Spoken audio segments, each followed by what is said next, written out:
یا بنی اسرائیل، اے یعقوب کی اولاد، قرآن کی یہ پکار کتنی براہ راست ہے نا؟ جی بالکل سیدھا خطاب۔ آج ہم سورۃ البقرہ کی آیت 40 پر بات کر رہے ہیں۔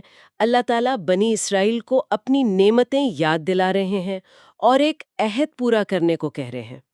تو جو تفاسیر ہمارے پاس ہیں، آئیے ان کی روشنی میں ذرا اس آیت کی گہرائی کو سمجھنے کی کوشش کرتے ہیں۔ بالکل، اور مقصد یہی ہے کہ دیکھیں کہ یہ نعمتیں کیسی تھیں، یہ عہد کیا تھا جس کا ذکر ہو رہا ہے، اور پھر وہ جو حکم ہے صرف مجھ ہی سے ڈرو، اس میں کیا بات ہے؟ ٹھیک، تو سب سے پہلے اے بنی اسرائیل۔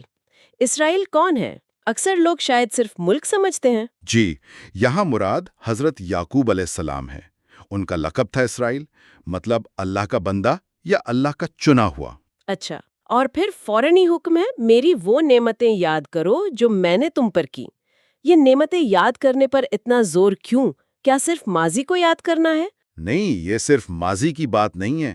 دیکھیں، جب آپ اللہ کے احسانات یاد کرتے ہیں نا، تو دل میں شکر پیدا ہوتا ہے، پھر اطاعت کا جذبہ بھی آتا ہے۔ سیم۔ اور بنی اسرائیل پر تو اللہ کی بے شمار نعمتیں تھیں۔ وہ فرعون سے نجات، پھر سمندر میں راستہ بن جانا، من و سلوہ کا اترنا، بادلوں کا سایہ، کتنی چیزیں ہیں۔ ہاں واقعی۔ تو یہاں لفظ نعمت اگرچہ واحد ہے، لیکن مراد وہ ساری ان گنت نعمتیں ہیں۔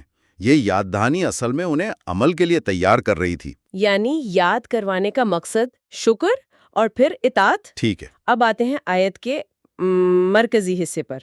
اور میرا عہد پورا کرو، میں تمہارا عہد پورا کروں گا۔ یہ عہد، یہ کیا تھا؟ یہ بڑا اہم لگ رہا ہے۔ جی، یہ بہت کلیدی نقطہ ہے۔ اس پر مفسرین نے کافی بات کی ہے۔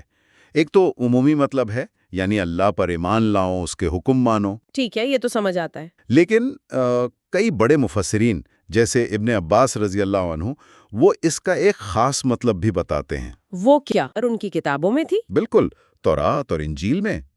تو جب وہ آئیں تو بنی اسرائیل ان پر ایمان لائیں گے، اور اس کے بدلے میں اللہ کا وعدہ تھا کہ کچھ پچھلی سختیاں ہٹا لی جائیں گی اور انہیں بڑا اجر ملے گا۔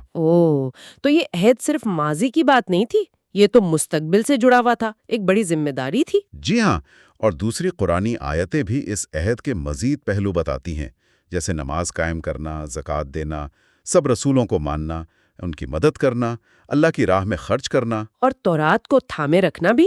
جی، اور تورات کو مضبوطی سے تھامنا۔ تو تفاسیر ان سب باتوں کو جوڑ کر نتیجہ یہ نکالتی ہیں کہ اصل میں یہ ساری چیزیں آخر میں نبی آخر زمان پر ایمان لانے کے عہد سے ہی ملتی ہیں۔ اچھا، کیسے؟ کیونکہ تورات پر صحیح عمل کرنے کا مطلب یہی تھا کہ اس میں جو آخری نبی کی خبر دی گئی ہے اسے مانا جائے اور ان کی پیروی کی جائے۔ یعنی سب کڑیاں ایک ہی جگہ آ کر مل رہی ہیں۔ زبردست۔ پھر آیت کے آخر میں ہے اور مجھ ہی سے ڈرو۔ اب یہ ڈر عام طور پر تو ڈر ایک منفی چیز لگتی ہے، یہاں رہبہ سے کیا مراد ہے؟ یہ بہت اچھا سوال ہے۔ یہاں جو لفظ رہبہ استعمال ہوا ہے نا، وہ عام خوف نہیں ہے۔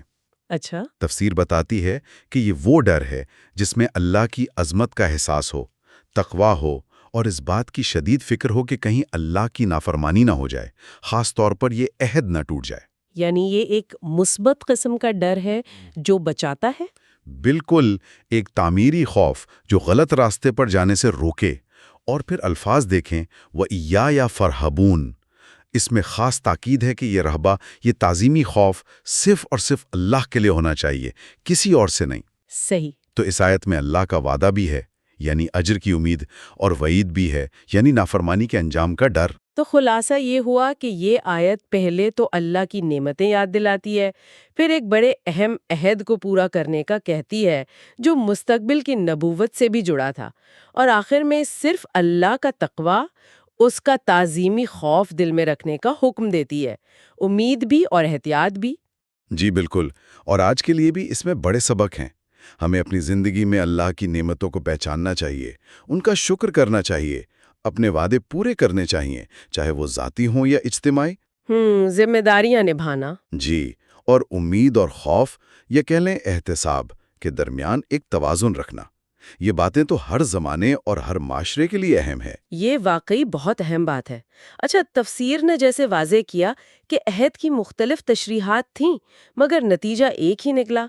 اس سے میرے ذہن میں ایک سوال آ رہا ہے، جی کیا آج بھی کسی بھی کمیونٹی کے لیے یا فرد کے لیے اپنے بنیادی وعدوں یا معاہدوں کا جو تاریخی پس منظر ہے اور ان کی جو مختلف تشریحات وقت کے ساتھ ہوئیں ان کو سمجھنا، کیا یہ چیز ان کی اپنی شناخت اور ذمہ داری کے احساس پر اثر ڈال سکتی ہے؟ یہ بہت گہرا سوال ہے۔ یقیناً اپنی تاریخ اور اپنے بنیادی معاہدوں کی جڑوں کو سمجھنا یہ شناخت کو مضبوط بھی کرتا ہے اور ذمہ داری کا احساس بھی بڑھاتا ہے۔ اس پر غور کرنا چاہیے۔